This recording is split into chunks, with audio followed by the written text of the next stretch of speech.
Well, it was bound to happen. I can't use Khan Academy. Their questions don't ask what I need it to. So, we're going to revisit arithmetic sequences, but now I've got to answer harder questions. So let's start. Example 1. Let's say I tell you that the 12th term is equal to 11 and the 26th term of a certain sequence is equal to 95. And I'm going to ask what my common difference is. I could ask a lot of stuff. I could say what's the explicit formula, what's the 50th term. There are lots of questions, but everything really hinges on finding the common difference. So I want to talk about how do you find the common difference of an arithmetic sequence when I don't give you two terms that are next to each other. Now, the first time I do this problem, I'm going to do a whole lot of drawing, and this is what you do when you can't remember what to do. But here's anytime you're dealing with any kind of sequence or even a series, if you can draw a picture, your life's going to be a lot easier. So here's the picture.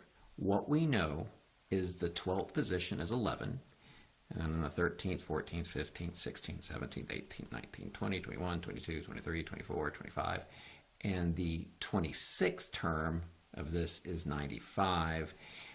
And how do we figure out what our common difference is when I don't give you two terms next to each other? All right, here's the secret. What I want you to do is think of slope. All right? Remember that y minus y over x minus x? That's exactly what's going on here. Think of these as your y values and these are your x values. So if I want to find the slope, if I do 95 minus 11 over 26 minus 12, okay, so what's that give me? 84 over 14. And we just find out that that's going to give us a 7.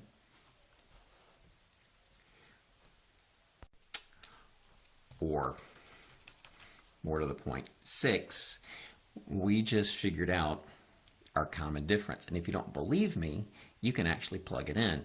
Like you can plug a 6 in here. If our common difference is 6, that means we're going to add 6 here. I'm going to do 11 plus 6 is going to give me 17. Add 6 is going to give me 23.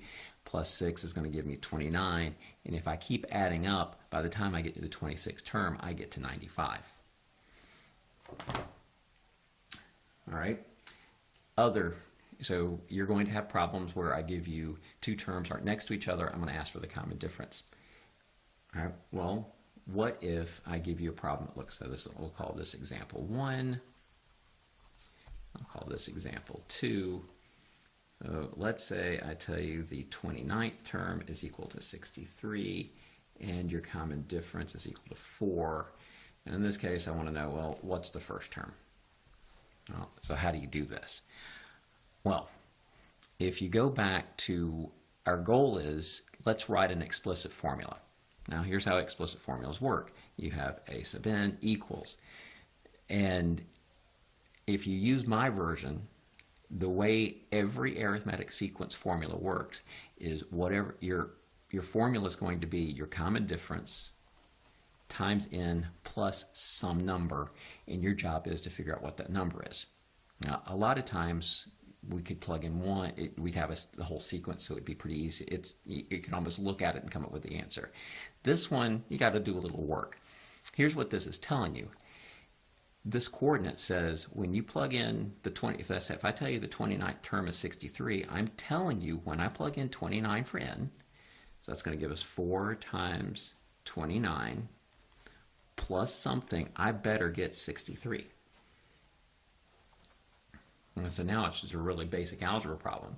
All right, this is going to give me 116 plus something has got to give me 63.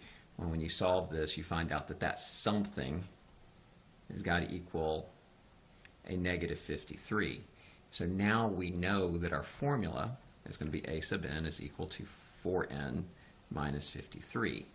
And again, you don't have to believe me. What this formula says, it says when you plug in 29, you better get 63. And when we plug in 29, we're going to get 63. All right.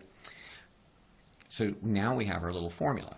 And this formula says if I want to know the 10th position, I plug 10 in. If I want if I want to know the 20th position, I plug 20 in.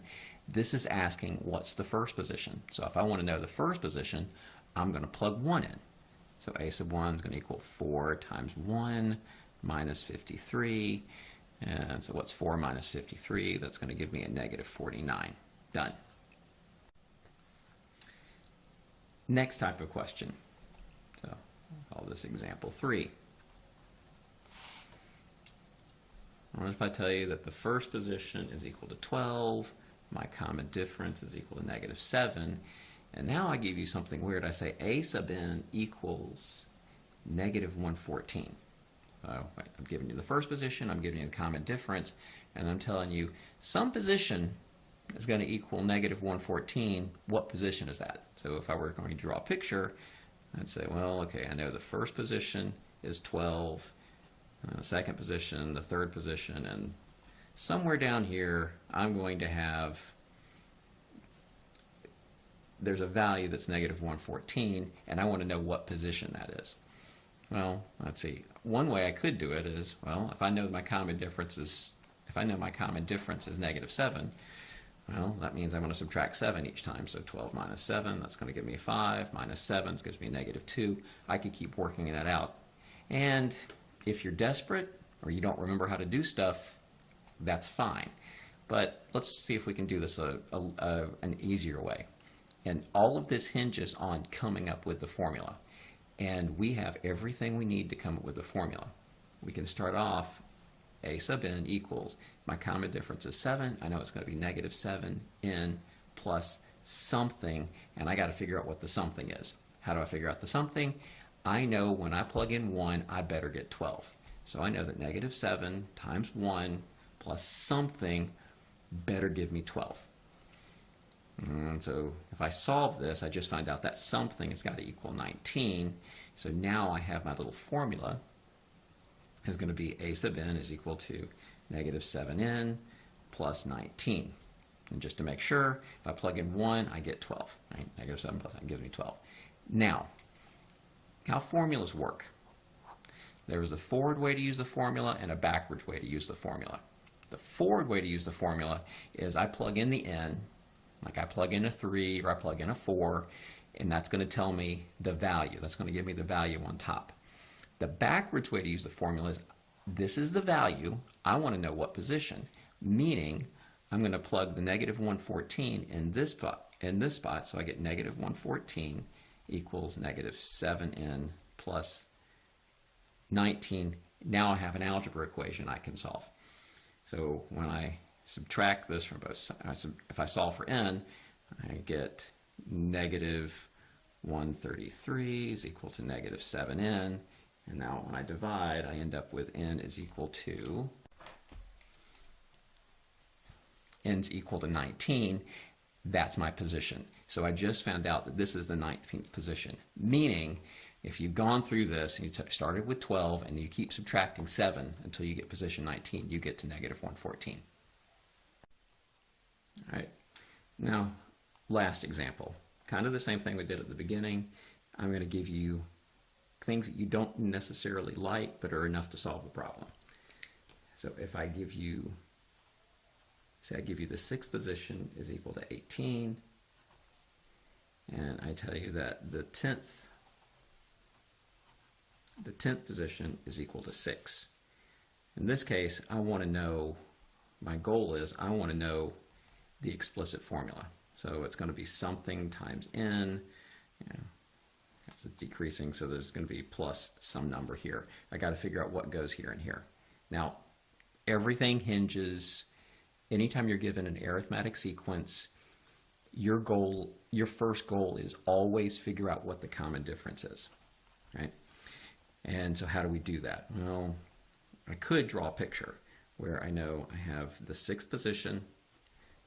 I know the 6th position is 18, and then 7, 8, 9. I know the 10th position is equal to 6, and I've got to figure out the common difference. First of all, I know my common difference is going to be negative because these things are getting smaller. And the way we did this in example 1 is our common difference is going to be our slope. So if we think slope y minus y over x, this minus this over this minus this, if I do 6 minus 18 over 10 minus 4, well, let's see, 10 minus 6, 6 minus 18 is going to give me negative 12. 10 minus 6 is going to give me a 4. I find out my common difference is 3. And just to make sure this all works out, let's say that if my common difference is negative 3, that means we're subtracting 3 each time, so 18 minus 3 is 15, minus 3 is 12, minus 3 is 9, minus 3 is 6. See, it works out. Now that I know my common difference is negative 3, I can start my formula, and my formula is going to be a sub n equals common difference, which is negative 3, and an n. And now my job is I've got to figure out what goes here. And how do you figure that out? Well, you have two options. One says when you plug in 6, you better get 18. The other says when you plug in 10, you better get 6. I'll use this one. So when I plug 6 in for n, I better get 18. So what that means is I do negative 3 times 6 plus something, I better get 18. That's negative 18 plus something equals a positive 18. And so I just figured out my something is equal to 36. So if I know my something's 36, I now have my formula. Now, let's just make sure this works. If I were to plug in 10, do I get 6? So if I plug in a 10 for n, I'll say negative 3 times 10 is negative 30 plus 36. That does work. So this ends up being our formula, which is what I was looking for.